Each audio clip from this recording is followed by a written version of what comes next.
Good morning all happy Tuesday. இன்றைக்கி அவல் உப்புமா பண்ண போகிறேன். அவலை வாஷ் பண்ணி உப்பு போட்டு முங்குற அளவுக்கு தண்ணி விட்டேன், உப்பு போட்டேன். இப்போ பதமாக ரெடியாக எடுத்து அது காய்கறி பட்டாணி பீன்ஸு கேரட்டு உருளைக்கிழங்கு நாளத்தையும் உப்பு போட்டு தண்ணியை விட்டு வேக வச்சிடலாம். அது வெந்ததுக்கப்புறம் எடுத்து விட்டு கடுகு உளுத்தம்பருப்பு பச்சை மிளகா கருவேப்பிலை வெங்காயம் வதக்கிட்டு வெந்தக்காயை போட்டு அவலை போட்டு பண்ண வேண்டாம். தேவையான உப்பு எண்ணெயெல்லாம் விட்டு மேலே கொத்தமல்லி கொஞ்சம் சக்கரை தூவிலாம் நெய் டேஸ்ட்டுக்கு போட்டுடலாம். தாளிச்சு கொட்டி வெங்காயம் வதக்கின்னு இருக்கேன்.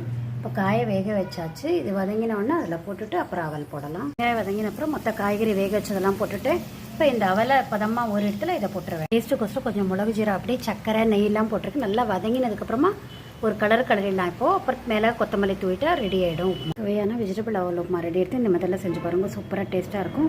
கமெண்ட் பண்ணுங்கள், சப்ஸ்கிரைப் பண்ணுங்கள். தேங்க்யூ ஸோ மச் ஃபார் வாட்சிங். சூப்பரான அவல் உப்புமாவோட சக்கரையும் ஆனியன் தொக்கு தொட்டு சாப்பிட்லாம். இது கிராண்ட் ஸ்வீட்டோட ஆனியன் தொக்கு 308 ரூபா. ரொம்ப காஸ்ட்லி தான், டேஸ்ட்டாக இருக்கும்னு 3 மாதம் வச்சு யூஸ் பண்ணலாம்.